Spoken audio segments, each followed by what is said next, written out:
Hello some viewers, how are you all? Welcome back to another video.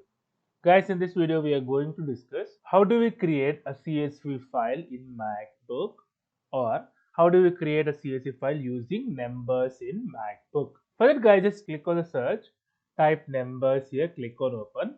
So number opens, click on the blank sheet. The blank sheet will open like this. Enter the details, whatever you want to enter. So I'm just adding two column names, name val and job val. Something I'm just adding a test data, test 1, test 2, everything. So test will be a QA, test 2 will be dev, test 3 will be DevOps, and test 4 will be a lead. If you want to save it, just click on the file here. Click on the file.